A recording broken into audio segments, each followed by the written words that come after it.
말씀 로마서 8장 35절로 39절 교독하시고 마지막 39절 함께 읽도록 하겠습니다. 누가 우리를 그리스도의 사랑에서 끊으리요? 환난이나 공고나 박해나 기근이나 적신이나 위험이나 칼이랴. 기록된 바 우리가 종일 주를 위하여 주행을 당하게 되며 도살당할 양같이 여김을 받았나이다 함과 같으니라. 그러나 이 모든 일에 우리를 사랑하시는 이로 말미암아 우리가 넉넉히 이기느니라. 내가 확신하노니 사망이나 생명이나 천사들이나 권세자들이나 현재일이나 장래일이나 능력이나 높음이나 기쁨이나 다른 어떤 피조물이라도 우리를 우리 주 그리스도 예수 안에 있는 하나님의 사랑에서 끊을 수 없으리라. 아멘. 기꺼이 희생한다 라는 제목으로 세 번째 말씀 함께 나누도록 하겠습니다. 사랑을 위해서 우리가 훈련하고 또 훈련해야 될 것 중에 한 가지가 끝까지 섬기겠다, 끝까지 희생하겠다라는 그런 결단이 있어야 됩니다. 예수님께서 말씀하시죠. 누구든지 나를 따라오려거든. 예수님이 길이요 진리요 생명이신 줄로 믿습니다. 오직 주님을 통해서만이, 주님을 따라갈 때야만이 영원한 생명을 얻을 수 있는 것이죠. 우리가 예수님을 믿는 이유는 잠시 잘 되기 위해서, 내 마음이 편안하고 또 아니면 문제가 해결되기 위해서 예수님 믿는 것 아닙니다. 예수님을 믿는 이유는 영원한 천국에 가기 위함이죠. 그래서 주님 앞에 섰을 때에 참 잘했다 이렇게 칭찬을 받는다라고 한다면 우리는 신앙생활을 잘한 것입니다.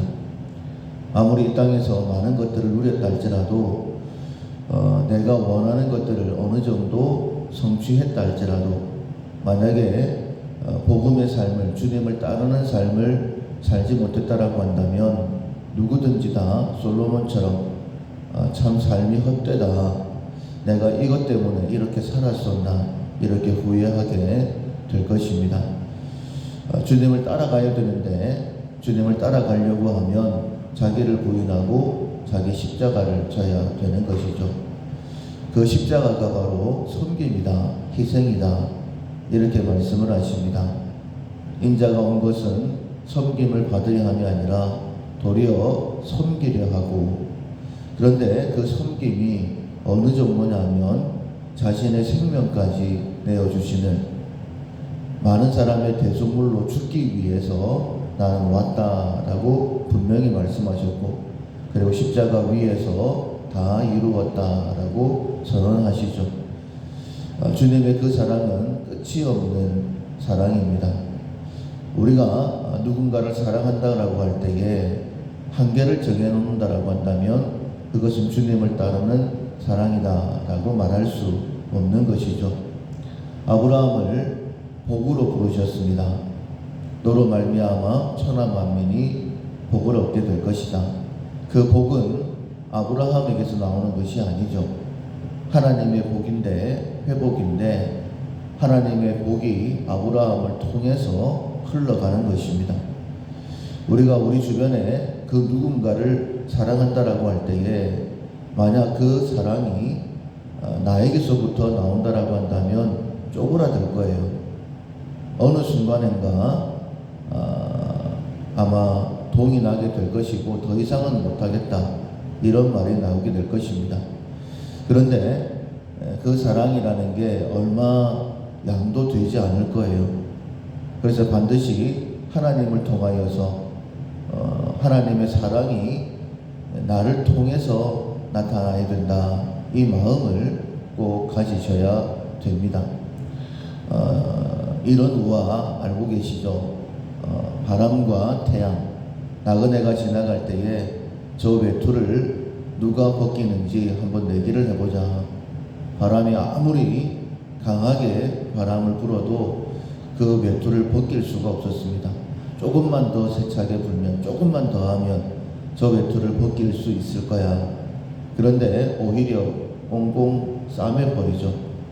그러나 태양이 따뜻하게 나그네를 덮어주니까 뭐 처음부터 한 번, 두 번, 뭐 10분, 20분 이렇게 따뜻하게 비춘다고 나그네가 옷을 벗었겠습니까?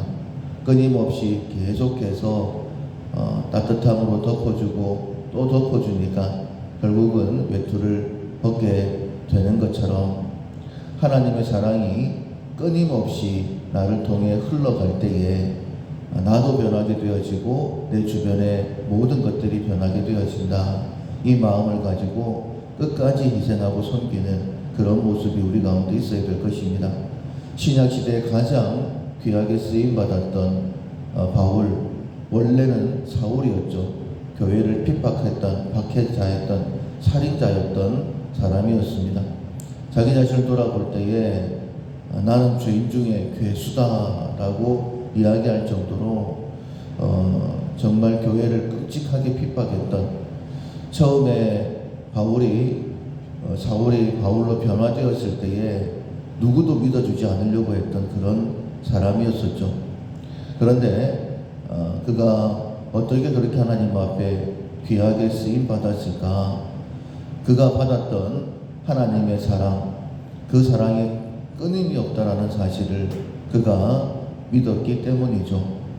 나 같은 죄인을 어떻게 이렇게 사랑하실 수 있지? 예수 믿는 사람들을 붙잡기 위하여 다메섹으로 가던 길 가운데에 예수님을 만났습니다. 사울에게는 충격이었죠. 나는 지금 예수님을 핍박하기 위해 예수 믿는 사람들을 붙잡아들이기 위해서 가고 있는데 어떻게 하나님이 이런 나를 사랑하시나. 하나님의 사랑에 감격하고 그의 인격이 완전히 무너졌기 때문에 그가 태세를 전환하고 주님만을 위해서 생명까지도 내어놓는, 나는 나의 생명 조금도 아깝지 않다. 그리고 저는 모든 것을 다 내려놓는, 정말 주님처럼 자기의 생명을 내려놓는 그런 사랑을 할 수 있었던 것이죠. 그리고는 바울이 우리에게 이렇게 오늘 본문에 권면을 하고 있습니다. 누가 우리를 그리스도의 사랑에서 끊으리요? 환난이나 공고나 박해나 기근이나 적신이나 위험이나 칼이랴 라고 그렇게 말하고 있습니다. 그 어떤 것도 하나님의 사랑에서 우리를 끊을 수가 없다. 왜냐하면 하나님의 사랑을 그가 경험했기 때문이거든요. 그리고 그가 변화된 삶을 살아갈 때에 우리의 삶은 비록 36절에 있는 것처럼 종일 죽임을 당하게 되며 도살당할 양같이 여김을 받았지만은 그럼에도 불구하고 하나님의 사랑은 끊임없이 나에게 부어졌다라는 사실을 믿었기 때문에 흔들림 없이 마지막 39절에 보면 우리를 우리 주 그리스도 예수 안에 있는 하나님의 사랑에서 끊을 수 없으리라. 확신이 있는 거예요. 하나님께서 나를 이처럼 사랑하신 것처럼 나를 통하여서 지금은 나를 박해하는 모든 사람들을 하나님께서 변화시켜 주실 것이다. 나를 세우신 것처럼 하나님께서 세워주실 것이다 라는 그 믿음이 있었기 때문에 이렇게 흔들림이 없는 것입니다. 우리의 희생, 섬김, 우리로 인한 것이 아니죠. 하나님께서 우리를 통해 일하시는 것입니다. 그렇다라고 한다면 끊임없이 태양이 나그네를 그 외투를 벗기기 위해서 따뜻하게 덮어주고 또 덮어줬던 것처럼 하나님의 사랑이 끊임없이 흘러가서 우리가 변화됐던 것처럼 우리 주변에 상처받았던 모든 영혼들이 변화되어지는 놀라운 역사가 있기를 주님의 이름으로 축원합니다. 아멘. 찬송가 442장 저 장미꽃 위에 있을 찬송가 442장 찬양하시겠습니다. 저 장미꽃 위에 있을 아직 맺혀 있을 그때에 귀에 은은히 소리 들리니 주 음성 분명하다. 주님 나와 동행을 하면서 나를 친구 삼으셨네. 우리 서로 받은 그 기쁨은 알 사람이 없도다. 그 청아한 주의 음성 우는 새도 잠잠게 한다. 내게 들리던 주의 음성이 늘 귀에 쟁쟁하다. 주님 나와 동행을 하면서 나를 친구 삼으셨네. 우리 서로 받은 그 기쁨은 알 사람이 없도다. 밤 깊도록 동산 안에 주와 함께 있으려 하나.